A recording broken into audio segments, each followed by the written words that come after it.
pessoal, tudo bem? Que bom estar aqui com vocês hoje nesse primeiro vídeo do Novo Hunter, esse projeto super legal que vocês acabaram de criar.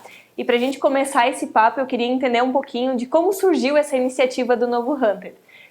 Eu sei que vocês já vinham conversando sobre a necessidade de fazer um videocast que fosse um pouquinho além daquilo que já se fazia nas redes sociais de vocês.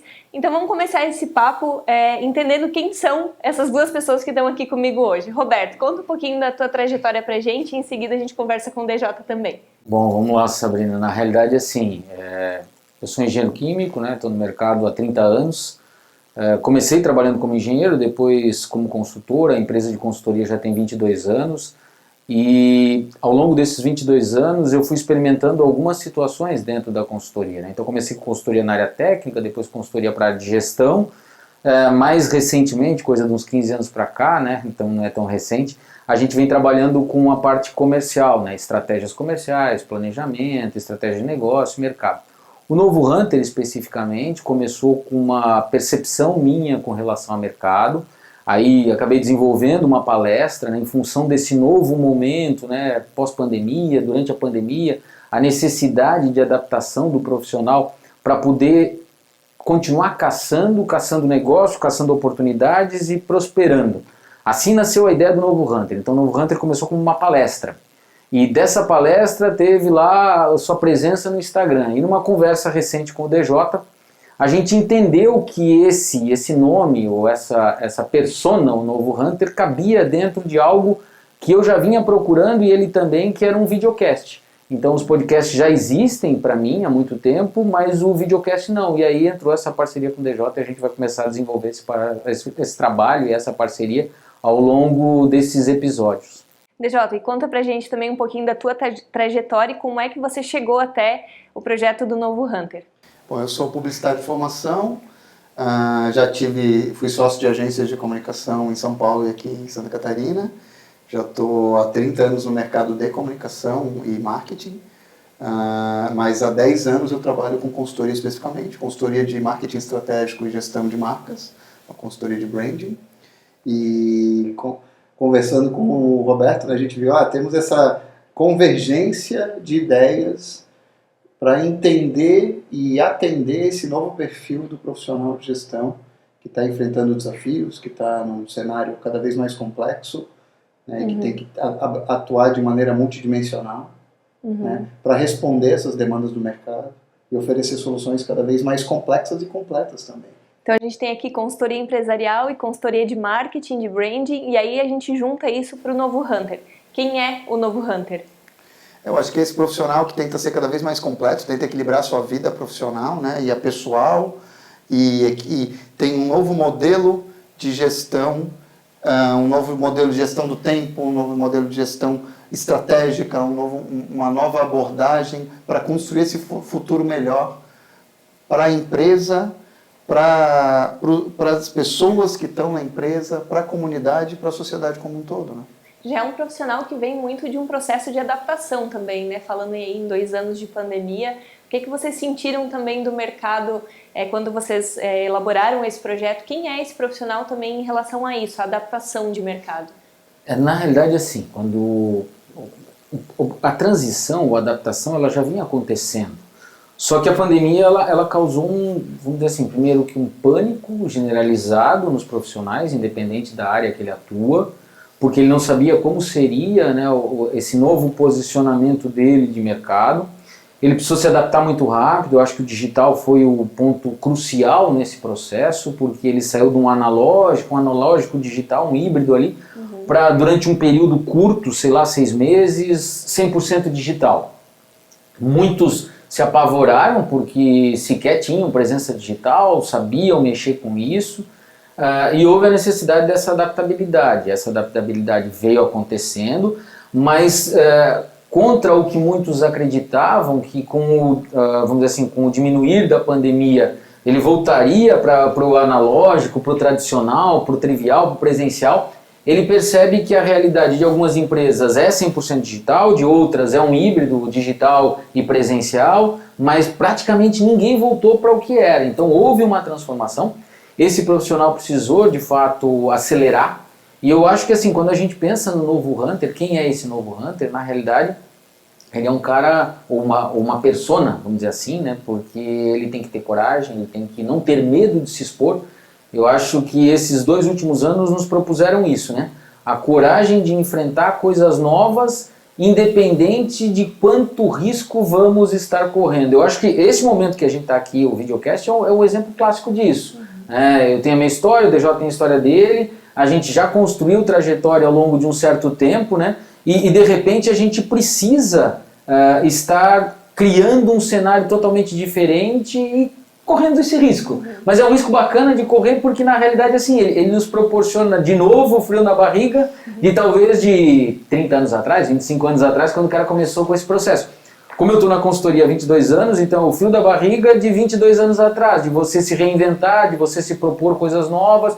Eu acho que esse é o perfil do novo Hunter. E quando a gente fala também sobre se reinventar e sobre quem é um novo Hunter, a gente está falando de liderança, daquela pessoa que realmente a gente estava conversando antes de começar a gravação, que é a pessoa que toma decisão sem paraquedas, né? A gente falou um pouquinho sobre isso também, porque... Quem dá a palavra final, né? A gente está falando de CEOs, de gestores C-level, de altos executivos, diretores de empresas, né? E pessoas que têm esse perfil de praticar o empreendedorismo ou o intraempreendedorismo, né, que estão realmente na linha de frente da gestão do negócio em alto nível e que as suas decisões e ações fazem toda a diferença no negócio.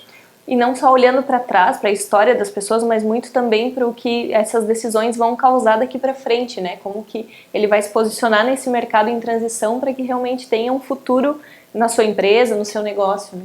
Exatamente.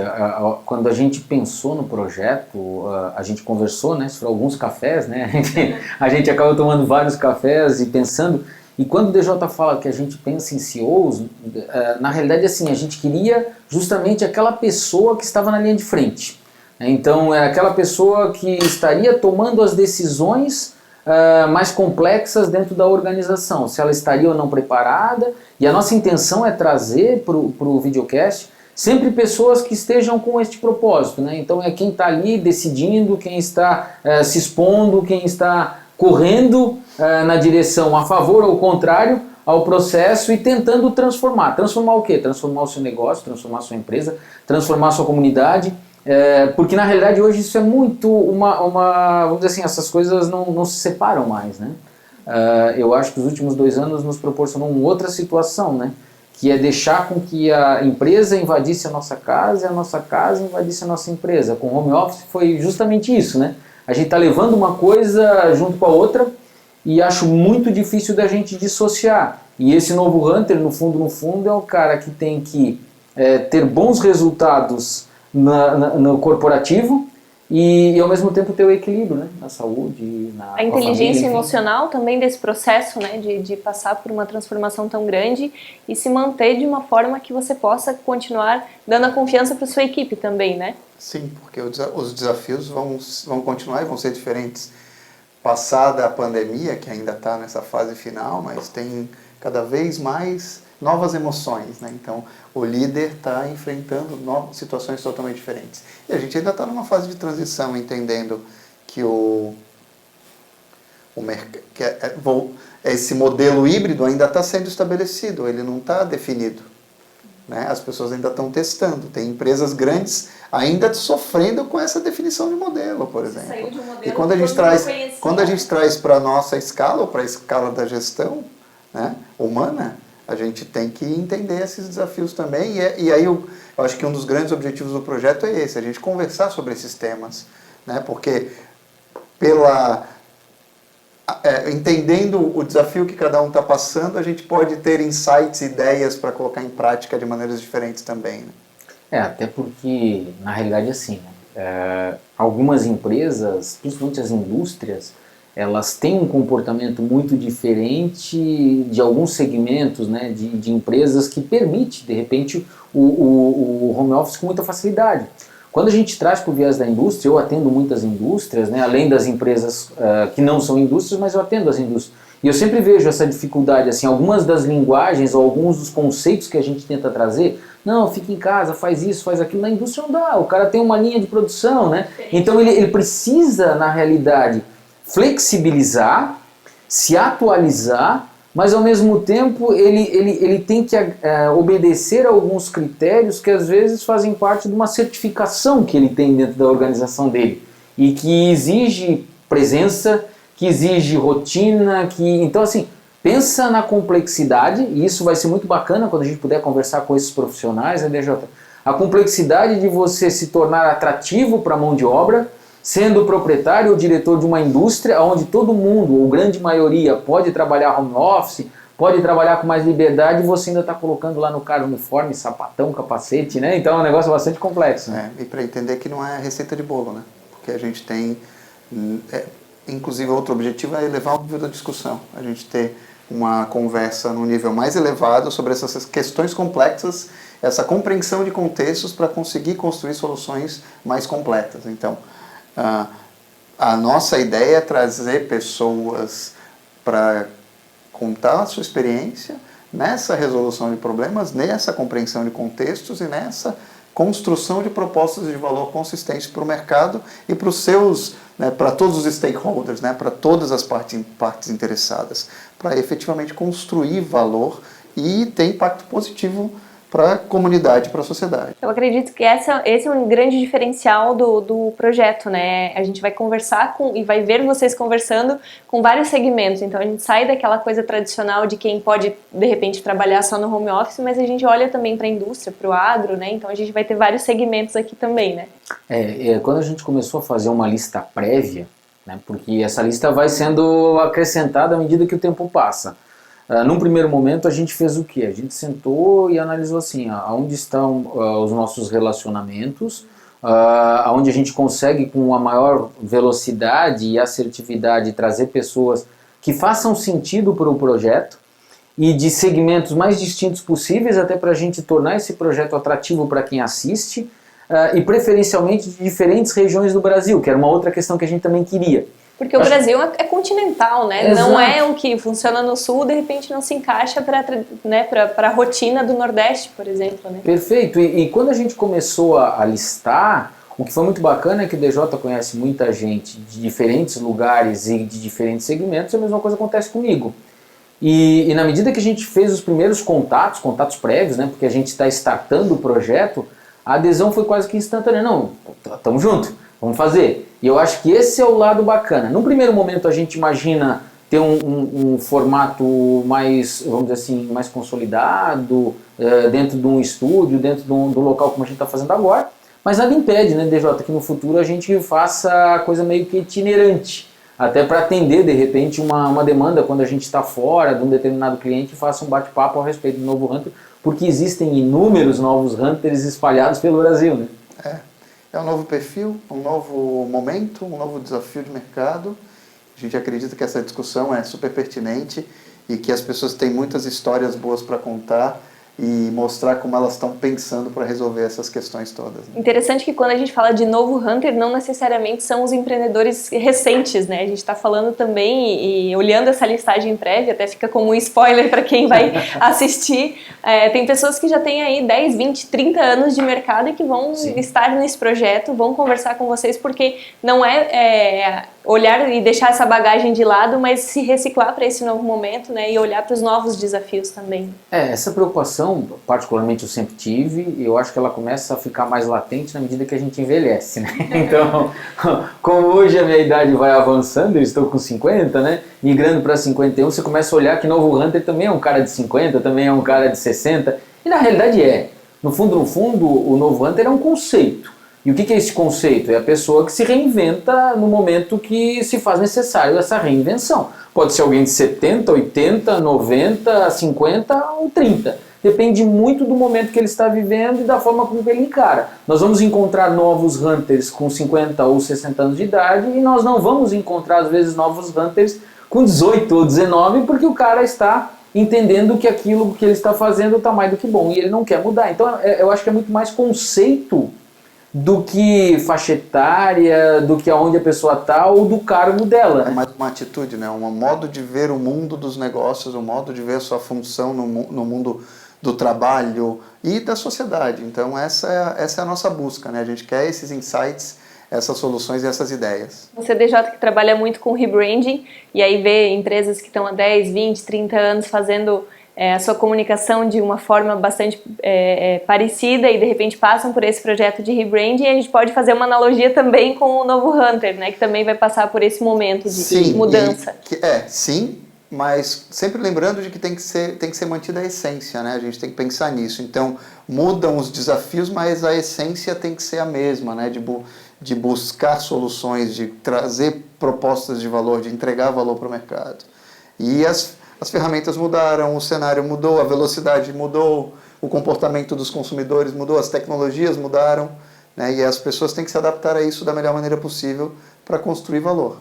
É o que você falou também, acho que lá no início, que não é porque tudo mudou, não é porque a gente tem vários canais hoje que você precisa fazer tudo também, né? Tem muito disso, né? De preservar a essência. Eu acho que isso também vai ser algo que a gente vai ver aqui no novo Hunter, a gente está fazendo diferente, porém nos canais certos, porém da forma que faz sentido para o meu público, né? É que volta aquela questão da receita de bolo, né? Não tem receita de bolo, né? E se a gente for pensar, a gente está numa região extremamente conservadora, né? Por mais que exista um polo de tecnologia muito forte aqui em Blumenau e Vale do Itajaí, a gente está numa região conservadora.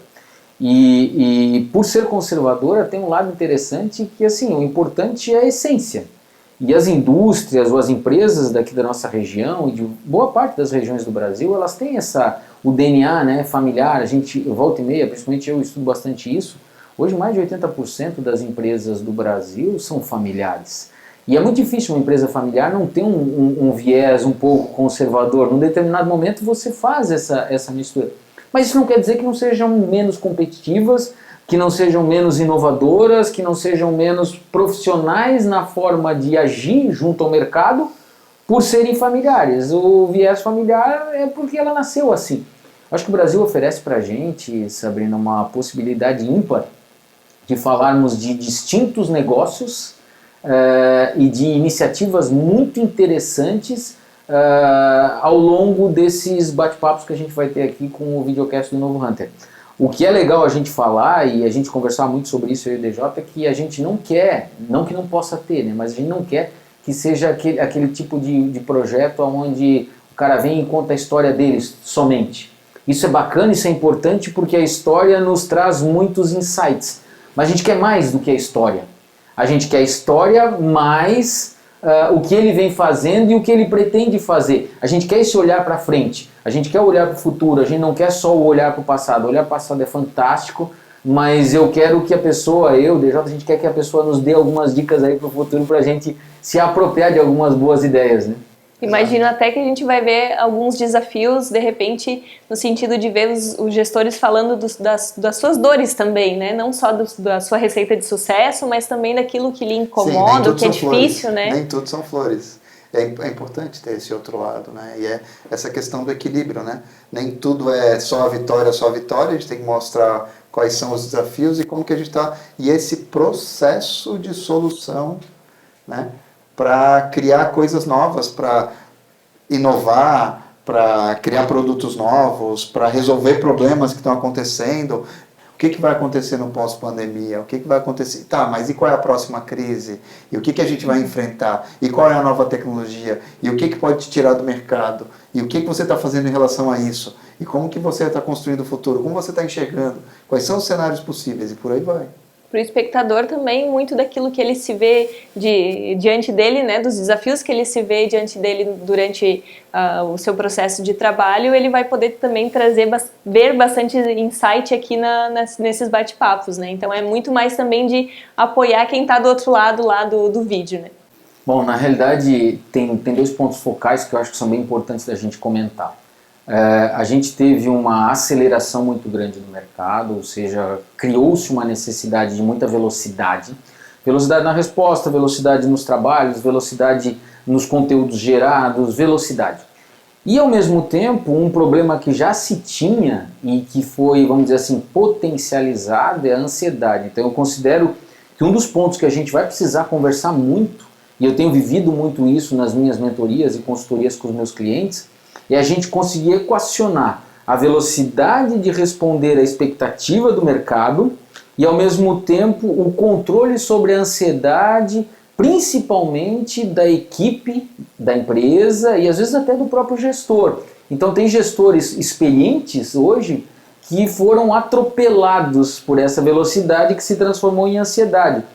E isso vem trazendo muito problema quando a gente pensa em fazer gestão, quando a gente pensa em administrar. Então a gente vive hoje aquela coisa de criar e abandonar projetos com muita velocidade em detrimento dessa ansiedade. Então acho que eu e o DJ, até pela experiência que a gente tem, pelo tempo de, vamos dizer assim, de estrada que ambos temos, a gente vai poder tentar trazer para até a nossa própria experiência, né? Porque tanto a minha consultoria quanto a dele, elas não viraram a chave em 1 ano, 2 anos, né, DJ? Levou tempo para isso acontecer.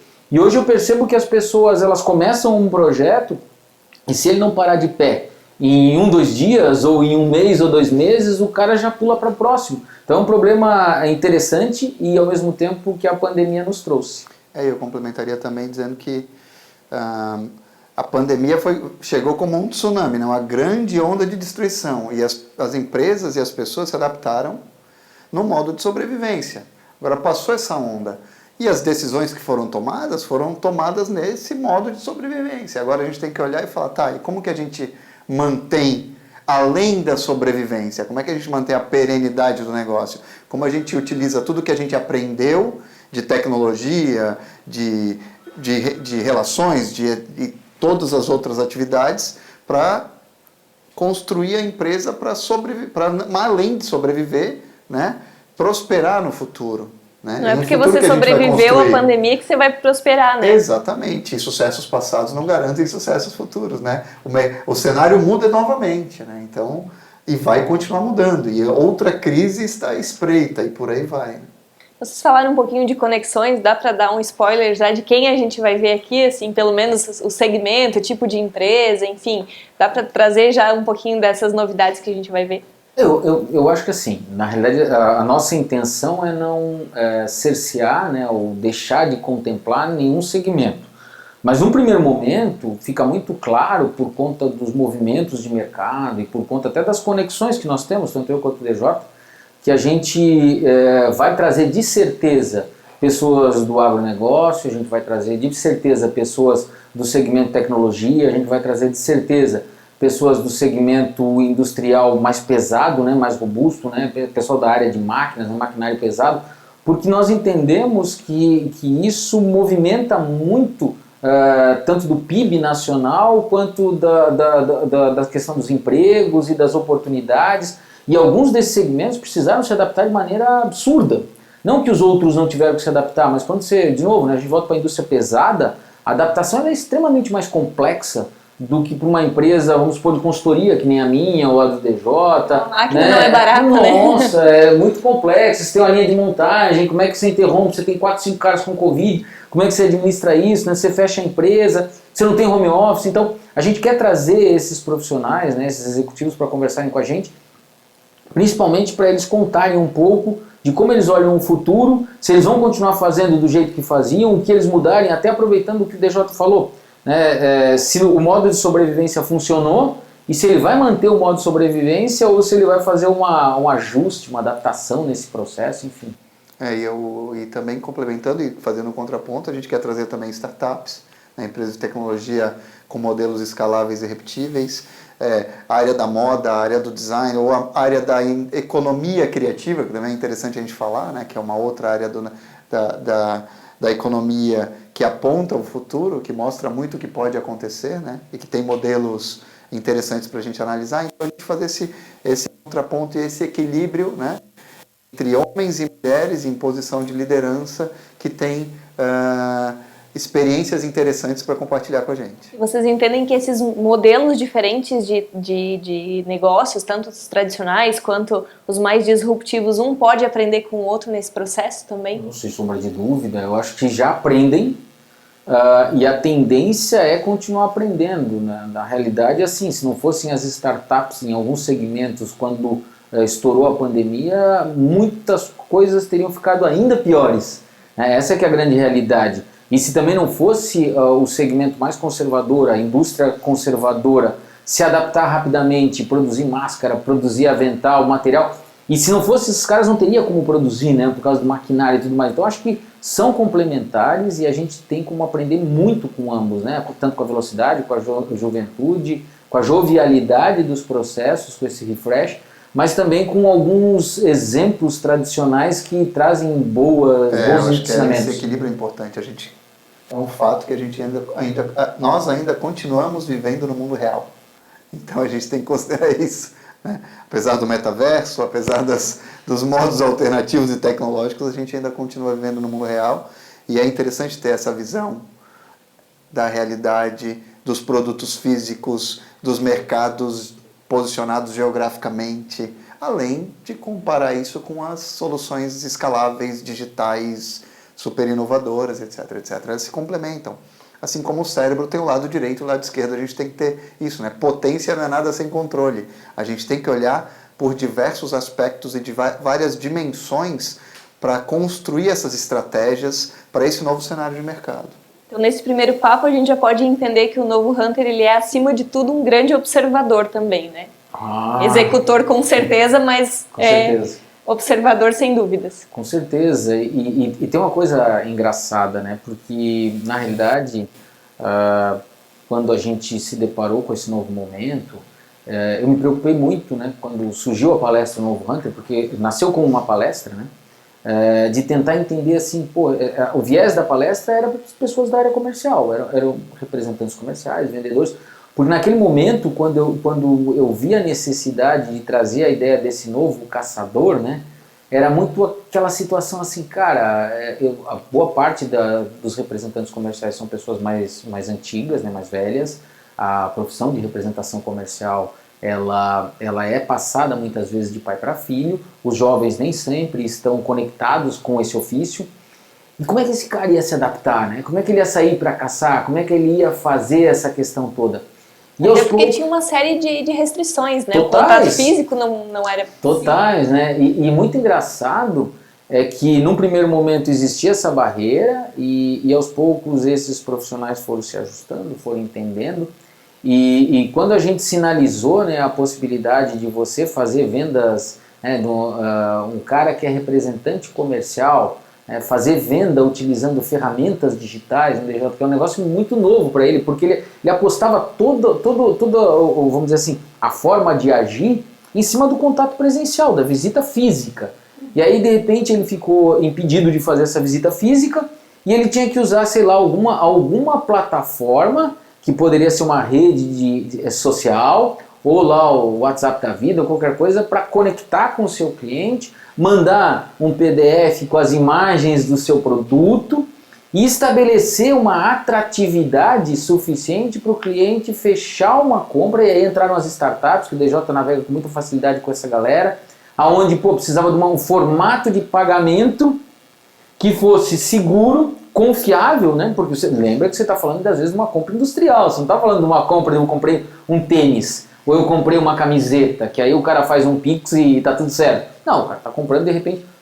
Então, extremamente interessante, foi desafiador, mas eu acho que esse foi o grande barato e isso para nós vai ser muito rico, né? A gente poder conversar sobre tudo isso com quem vem aí. A gente olhou esse movimento no mercado de agora não pode ter contato físico, vamos todos para ferramentas digitais, improvisadas ou não, no modo de empreitada ou não, para dar um jeito e sobreviver ou não, né? Depois começa a se adaptar e agora que a gente está indo, né, já está há algum tempo, mas ainda estamos no processo de transição para um modelo híbrido, até essa pessoa na posição, um representante comercial, um diretor de vendas, um diretor comercial, as pessoas que estão nessa posição começar a entender também que elas conseguem potencializar a sua presença e entender que o virtual complementa o real. Perfeito. E não pode multiplicar o real. Isso não é mais o fato barato. De usar ou não, é como usar. Exatamente. Né? E aí conseguir gerar um valor maior a partir disso. Não entender que é competição ou que é uma forma de substituição, mas é uma forma de gerar mais valor para todos os envolvidos e ganhar escala e economizar tempo e conseguir fazer as pessoas perceberem esse valor e tangibilizar esse valor mesmo estando no mundo do virtual. Isso é muito legal, isso está acontecendo em velocidades diferentes, em processos de adaptações diferentes e essa é uma das histórias que a gente quer ouvir também, né?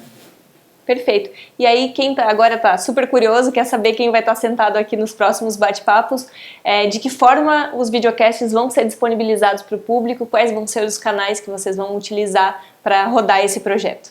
Bom, na realidade, assim, eu vou falar um e depois se complementa, DJ. Eu acho que todo videocast, ele tem por princípio estar ancorado numa plataforma mundial que é o YouTube, né? Então eu acho que o principal meio de distribuição que a gente imagina é o canal do YouTube. Então quem assistiu esse vídeo em outra plataforma tem que correr lá para o YouTube, porque já vai ter lá. Sim, com certeza. A ideia é essa, mas aí o DJ, por ser um especialista na área de marketing, ele vai ramificar tudo que a gente puder fazer nesse sentido, né? A ideia é a gente ter no YouTube, claro, que a gente vai gravar em vídeo e editar também, mas a gente vai ter o áudio e o cortes e o áudio também em outras plataformas, as tradicionais, Apple Podcasts e Spotify, etc. A gente está olhando como disseminar da melhor maneira possível, né? E depois a gente transformar essas experiências em outros formatos alternativos para as pessoas também